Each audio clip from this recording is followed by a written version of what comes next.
Hey guys, welcome to the stretch series. So excited to finally get this out to you guys. Have gotten a lot of messages saying you're feeling tight and you can't wait till we're back doing fascial stretch therapy, and neither can I. I can't wait to see you guys, but guess what? We don't know when that's happening, and I need to show you guys how to stretch yourselves properly. Before we move on, is one, this video is mandatory. So this is a video where I basically give away all my 10 years of secrets, $1,000 that I've spent in learning how to stretch and learning about the body. I'm giving it to you guys, okay? So please watch this video because I need to teach you how to stretch effectively. And guess what, guys? It doesn't mean you have to stretch for an hour. I can't remember last time I stretched for an hour. I stretch about 10 minutes, and guess what? I'm pretty flexible. It gets me through my day pain-free, all right? The second thing about this video is that there's going to be level 1 and level 2 stretches for everybody, okay? So level 1 are the people who are feeling a little bit cautious, not really wanting a deep stretch. Level 2 are the people who want that deep stretch and are ready for it. Please don't underestimate yourselves. Start with level 1, give level 2 a try. I've taken people through these stretches who are in their 50s and 60s, and they can do them and they feel amazing after they do them. So don't underestimate your flexibility, but of course listen to your body. The third thing about this, sorry, I can't remember. I just want to make sure I tell you guys what I need to tell you.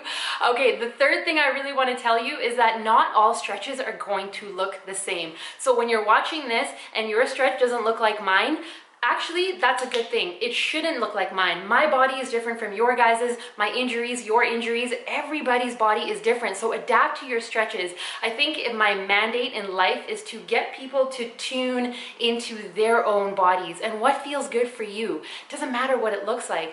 My second mandate is to let you guys know that the body is all connected, okay? So just because you have a pain in your wrist or a pain in your neck, it doesn't mean the pain is just there. The body is full-only connected. So those are my mandates. Okay, so I'm gonna give you guys my tips. Here we go. These are the 4 top techniques that you need to incorporate to stretch effectively. One, and this one normally wouldn't be my one, but because we're in this coronavirus and we're not really moving around properly, is we need to get this energy moving, okay? So what you guys are gonna do is you're gonna do anything that's possible to move the energy around before you stretch. We're going to go through some options in the next few videos, but that is the big one. We can't just go from the desk to the stretch. It wouldn't be bad, but it could be even better once the blood is flowing and our body's a little bit warmer. The second thing you need to remember when you're stretching is to stretch along fascial lines, okay? So if you're not sure, if you haven't watched my videos before, fascia is the white stuff that connects our whole body together. Fascia is what connects our whole body together, okay? So I've talked about stretching along the side body. We really want to get in. This is a fascial line.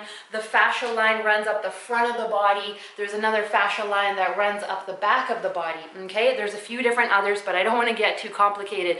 Stretching along fascial lines and not just stretching single muscles, because if you have been doing that, chances are you're frustrated and you're just like, I stretch all the time and I don't feel more flexible. That's because you're stretching single muscles, okay? So I'm going to show you guys how to stretch along fascial lines. The third thing you need to know how to stretch effectively is breathe. Think about this way. The body has this fight or flight, okay? So what happens when you get kind of scared? You go, we hold our breath. The body perceives that as there's a danger, something's happening. And that's the same thing what happens when we're in a stretch that's like so hard. Oh man, like I just can't. And that's because your body is just hanging on even tight. The stretch receptors are not gonna let go, and that makes our stretch super ineffective, okay? So we gotta be able to breathe in our stretches. And the last one, and this is one that I rarely see in people's stretches, is to incorporate joint rotation work, okay? The joints are what connects our muscles. So when our joints are stiff, we can stretch the muscles all you want, but you're never really gonna feel any difference. You're not gonna feel more flexible because your joint has no laxity. It's still super stiff, okay? So we're gonna incorporate some joint rotation work, and we're gonna breathe, and we're gonna stretch along fascial lines, and we're gonna get the energy energy moving, okay? Those are the top 4 tips, guys. Stay tuned for the next series of 6 videos. I say 6 now. I might increase it a little bit depending on how we go, but enjoy, guys. Thank you.